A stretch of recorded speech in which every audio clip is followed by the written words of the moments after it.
మంచి ఓటర్ల జాబితా తయారయ్యే లక్ష్యమని కలెక్టర్ ప్రతిమసింగ్ అన్నారు. జిల్లాలో ఎలాంటి తప్పులు లేని పారదర్శకమైన ఓటర్ల జాబితా తయారీకి జిల్లా యంత్రాంగం, రాజకీయ పార్టీలు సమన్వయంతో పనిచేయాలని కలెక్టర్ ప్రతిమసింగ్ పిలుపునిచ్చారు. ప్రత్యేక ఓటర్ల జాబితా సవరణ కార్యక్రమంపై రాజకీయ పార్టీల ప్రతినిధులతో కలెక్టరేట్ లో సమీక్ష సమావేశం నిర్వహించారు. జూన్ 15 నుంచి ప్రత్యేక ఓటర్ల జాబితా సవరణ కార్యక్రమం ప్రారంభమవుతుందని తెలిపారు. జూన్ 25 నుంచి జూలై 24 వరకు బిఎల్ఓలు ఇంటింటికి వెళ్లి ఓటర్ల వివరాల పరిశీలన చేపడతారని చెప్పారు.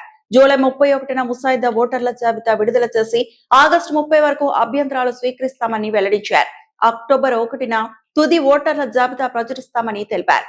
కొత్త ఓటర్ల నమోదు, మరణించిన లేదా వలస వెళ్లిన వారి పేర్ల తొలగింపు, వివరాల సవరణలో బిఎల్ఓల పాత్ర కీలకమని పేర్కొన్నారు. 18 సంవత్సరాలు నిండే యువత ఫామ్ 6 ద్వారా ఓటర్ గా నమోదు చేసుకోవాలని, మార్పులు సవరణల కోసం ఫామ్ 8 వినియోగించాలని సూచించారు.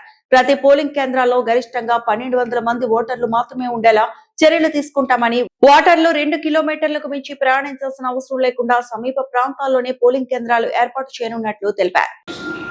ఫర్ ఎగ్జాంపుల్ ఇప్పుడు మనకి టీఎస్ నంబర్ 28 లో ఇంతకుముందు 1500 ఓటర్స్ ఉండేవి, కానీ ఇప్పుడు 900 అయింది. పక్కనే 27 లో కూడా 500 అయింది.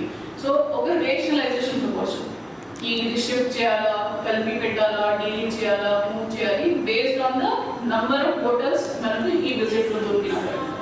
సో ప్రతి స్టేజ్ లో ఈఆర్ఓస్ కూడా ఇది మీతో పిలిపించి మీకు బ్రీఫ్ చేసి మనకు ఇది ఫైండింగ్స్ ఉన్నాయి, ఇట్లాంటివి మనం ప్రపోజల్ పంపిస్తున్నాము అంతా చూపించి దెన్ మాకు ప్రపోజల్ పంపిస్తారు.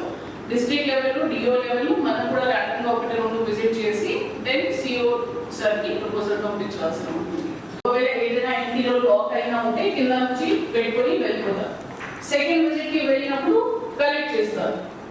అప్పుడే చెప్తారు వాళ్ళకి, మీరు నేను ఫామ్ నింపి మాకు డీటెయిల్స్ ఇవ్వండి. సెకండ్ విజిట్ లో అది అంతా కలెక్ట్ చేస్తాం.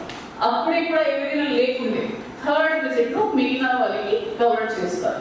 సో ఇది 3 విజిట్ కి షెడ్యూల్ ఉంటుంది. లోకల్ లెవెల్ బిఎల్ఓ పరంగా మీ ఏజెంట్స్ తో పాటు వెళ్ళినాక తెలుస్తుంది. డ్రాఫ్ట్ ఎలక్టోరల్ రోల్ పబ్లిష్ చేస్తాం. 31 జూలై వరకు డ్రాఫ్ట్ ఎలక్టోరల్ రోల్ మనం పబ్లిష్ చేయాలి. దీని తర్వాత కూడా ఒకవేళ ఎవరైనా జెన్యున్ గా మిస్ అయినా ఉన్నారు, ఫర్ ఎగ్జాంపుల్ ఆయన ఒక నెల టైంకి ఇంట్లో లేకుండే బయట ఉన్నారు, బిఎల్ఓకి ఫామ్ ఇవ్వలేదు, అట్లాంటి కేసులు ఉన్నా కూడా మీరు డ్రాఫ్ట్ ఎలక్టోరల్ రోల్ తర్వాత క్లెయిమ్స్ అండ్ ఆపరేషన్స్ లో ఇవ్వచ్చు. లేకపోతే బిల్ అయింది లేదు. సో బోత్ ఫెసిలిటీస్ ఇవ్వడం జరుగుతుంది, ఆన్లైన్ ప్లస్ ఆఫ్లైన్. సో రోజులుగా మనం ఇది గైడ్లైన్స్ సర్క్యులేట్ చేస్తున్నాము. మనకు బిఎల్ఓతో పాటు బిఎల్ఎస్ కూడా ఫార్మ్స్ సర్క్యులేట్ చేసి 50 ఫార్మ్స్ కలెక్ట్ చేస్తున్నాము. 50 పాటు ఆన్లైన్ కూడా పెట్టాం. సిఓ వెబ్సైట్ లో అవైలబుల్ ఉంటుంది. సో ప్రతి పోలింగ్ స్టేషన్ కి as of today BLO appoint చేయడం జరిగింది. వాళ్ళే అందుబాటులో ఉన్నారు. ఫస్ట్ ఫేజ్ మనకి ట్రైనింగ్ చాలా ఇంపార్టెంట్. మనం 15 జూన్ నుంచి స్టార్ట్ చేస్తున్నాం ఈ ట్రైనింగ్ యాక్టివిటీ. సో దాంట్లో బిఎల్ఓస్ కాకుండా మీరు అపాయింట్ చేసిన బిఎల్ఎస్ ని కూడా ట్రైనింగ్ చేస్తాం. సో దట్ వాళ్ళకి కూడా ఈ ప్రాసెస్ గురించి ఐడియా ఉంటుంది.